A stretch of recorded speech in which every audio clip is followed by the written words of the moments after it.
Oke, Assalamualaikum warahmatullahi taala wabarakatuh. Oke, so petang ni aku nak buat satu lagi counter review. So ini adalah part 2 bagi Yaptech. Oke, Yaptech Venture Berhad.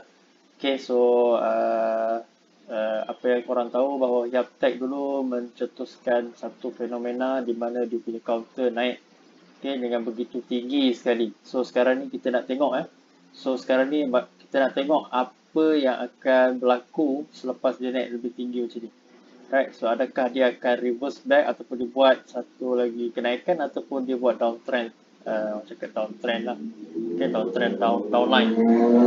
Okay, so so untuk yang baru lagi, okay, subscribe channel aku. Okay, so mungkin ini adalah kali pertama korang tengok aku review, tapi yang dah lama mungkin aku rasa aku dah pernah review counter Yaptech ni dalam lebih kurang bulan Disember. Okay, so dalam hampir 2 bulan jugalah. Okay, so kita nak tengok potensi Yaptech, counter Yaptech ni. Right, so ini adalah laman web counter Yaptech. Okay, so selalunya memang aku akan showkan korang semua tu tengok laman web setiap counter yang korang nak beli. So kita nak kena tahu apa business yang dia buat. So macam Yaptech, okay, bagi aku lebih kepada industri besi. Okay, so industri besi, pipeline semualah. Okay, Eastern Steel, Sdn Bhd. So ini antara pelopor dalam pembuatan besi di Malaysia. Okay, Yaptech Venture Berhad. Okay, so kenapa ramai suka, sebab apa counter ni dia mempunyai harga saham yang agak-agak murah. Okay, memang murah okay, dengan syarikat sebesar ini. Okay, so kalau kita tengok, okay, Yaptech pada hari Jumaat mempunyai volume yang agak besar, 11 juta. Okay, so dengan pembelian, okay, 384,000 dan penjualan 1 juta lebih, 1 juta 93,000. Okay, so kalau kita tengok kepada quarter report untuk Yaptech, okay, syarikat ni sentiasa mencatatkan keuntungan, okay, kecuali adalah beberapa sedikit kerugian, tetapi daripada latest one, okay, start daripada bulan 4, 7 dan 10 ni, the latest one dia mencatatkan keuntungan. Okay, dia mencatat keuntungan lebih kurang 7 juta. Okay, so mungkin itu yang menyebabkan harga saham, okay, harga saham dia naik. Okay, mungkin bila harga saham dia naik, dia punya quarter report pun agak naik. Okay, so kalau kita tengok dari segi quarter report dia mencatatkan keuntungan. Kita tengok pada annual pula. So kalau kata annual, dia punya revenue makin kurang. Okay, revenue makin kurang. Alright, daripada 1.2 bilion menjadi 231 juta sahaja. Okay, walaupun ialah mungkin dia tidak announce lagi, okay, penuh lagi 2021, okay, kita boleh ambil 2020 lah. Okay, 932, kurang sikit mungkin disebabkan COVID. Okay, tapi still syarikat membuat keuntungan. Okay, so dari segi fundamental, Yaptech, okay, menunjukkan prestasi yang baik lah. Okay, so mungkin management yang bagus. Okay, so untuk counter Yaptech, so kita tengok pada technical chart untuk Yaptech. Alright, so apa yang bagus, okay, apa yang kita akan ulas tentang Yaptech. Okay, so kalau kita tengok, okay, kita ambil, kita perlu ulas banyak okay. Start daripada PKP harga 10 sen dekat sini. Okay, so Yaptech ni sebenarnya hanya bergerak secara sideways sahaja. Okay, sehingga kalau kita tengok, kita boleh buat satu lagi resistance. Okay, paling tinggi dia pernah capai pada 24 sen setengah. Okay, 24 sen setengah ni adalah resistance major dia. Okay, kita boleh buat satu juga lagi resistance dekat sini. Okay, pada harga lebih kurang 19 sen. Okay, 19 sen kita boleh buat satu lagi resistance. Okay, dia ada major resistance pada 24 sen setengah pada daily chart. Okay, so selepas tu dia bergerak secara sideways saja. Alright, so selepas tu kalau kita tengok alright, dia mempunyai support sebenarnya pada lebih kurang harga 15 sen, 15 sen setengah. So kalau tengok dia sideways, okay, dia break the resistance 19 sen. Okay, so dia turun. Alright, dia tak sampai pun pada 15 sen, dia berlega-lega di kawasan 19 sen ni. Alright, so itu adalah satu petanda, okay, bahawa counter ni akan bergerak naik, okay, pada bulan lebih kurang pada November dan Oktober tu. Okay, kalau kita pasang indikator, Okay, MACD. Kita boleh tengok pergerakan counter ni bergerak. Okay. So, kita tengok dia hanya sideways sahaja. Okay. So, kita tengok di bahagian sini.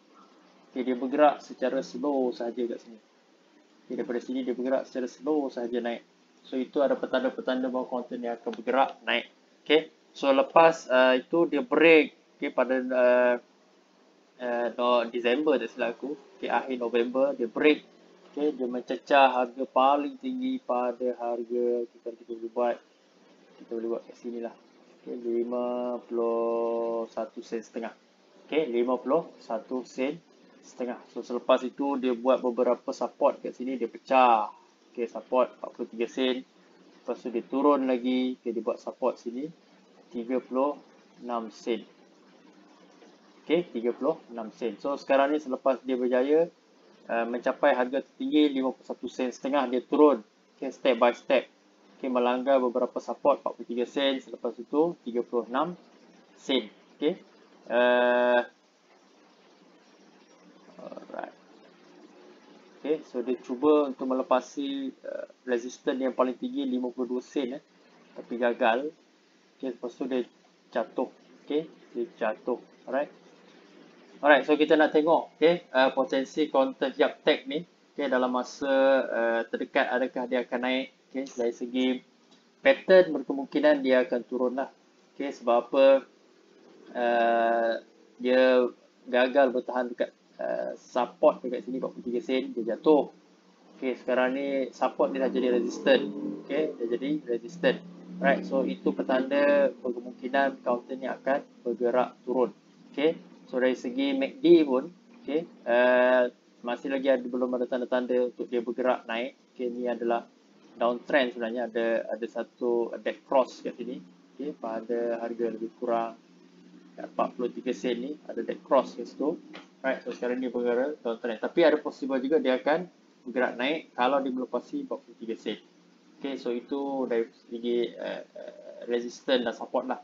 Okay, so kita pasang beberapa indikator. Okay, MACD, kita pasang MA cross. Okay, mungkin MA cross, aku rasa MA cross pun akan menunjukkan downtrend line.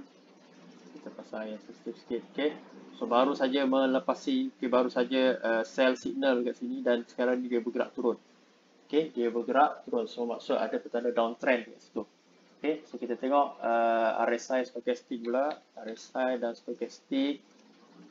Okay, RSI dan stokastik, kalau kita tengok dari segi RSI dan stokastik, okay, counter stokastik, stokastik masih lagi dalam neutral dan juga RSI masih lagi dalam keadaan neutral. Okay, so kalau kita kaji sikit,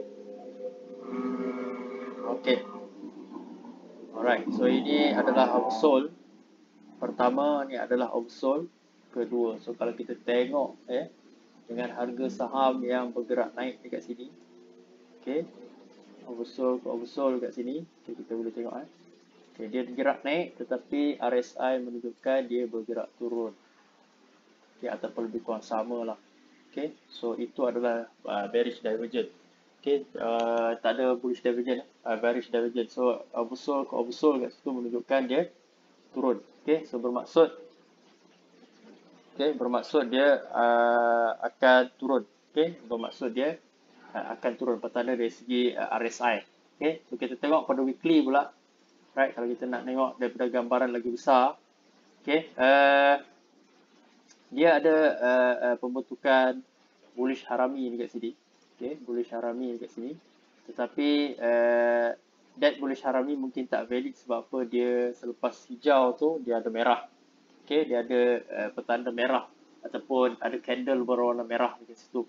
Okay, lagi satu, dia baru saja melepasi overbought dan dia sekarang ni berada di bahagian dianggap hampir-hampir dengan overbought juga, neutral. Okay, kalau weekly dianggap agak lama di bahagian overbought kat sini. Dia baru saja melepasi overbought dan sekarang ni dia nak gerak turun. Okay, kemungkinan dia nak bergerak turun. So kita tengok pada stokastik juga, okay, ingin bergerak turun. Okay, okay. Okay.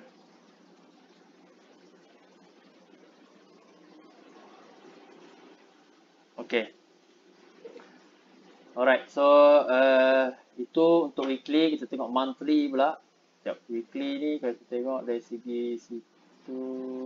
Sekejap ya. Okay. Alright, so kita tengok pada monthly pula. Alright, monthly. Alright, monthly dari segi monthly.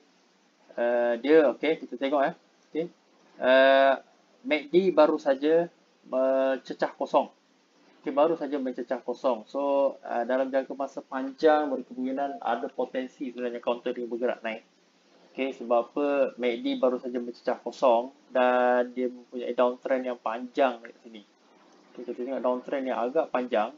Okay, kalau kita buat satu trend line dekat sini, kalau kita boleh buat satu trend line.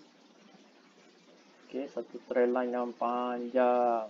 Okay, so boleh dikatakan, okay, boleh dikatakan dia dah pecah trend line ni. Okay, so sekarang ni dia nak bergerak naik. Okay, so dari segi monthly nampak cantik. Okay, nampak cantik untuk dia bergerak naik. Okay, so itu adalah counter uptrend dari segi monthly. Okay, weekly nampak macam dia dah berada di atas. Okay, walaupun dia berada di atas kat sini,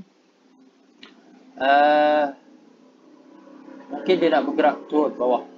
Okay, so daily menunjukkan dia ingin bergerak turun ke bawah. So apa yang aku nasihatkan, kena watch out dengan dia punya support 36 sen ni. Ini adalah support dia 36 sen. Selagi dia tak pecah, dia mungkin akan bergerak secara sideways lah. Okay, bergerak secara sideways. So mungkin dia nak bergerak, mungkin dia nak membentuk satu pattern. Okay, mungkin ni shoulder. Okay, kalau betul, okay, dia akan bergerak naik lebih tinggi. Okay, lagi satu dia panggil head. Okay, head selalunya akan bergerak lagi tinggi. So resistance paling tinggi dia adalah 51 sen setengah. So kemungkinan dia kalau dia bentuk head, dia akan bergerak lagi tinggi daripada 51 sen. Okay, so itu adalah prediction. Okay, so mungkin dia nak bentuk head and shoulder. So shoulder pertama dia dah bentuk. So sekarang ni dia akan cuba bentuk shoulder head yang pertama atau head and shoulder dia. Okay, so itu saja untuk counter Yaptech. Okay, Assalamualaikum warahmatullahi wabarakatuh.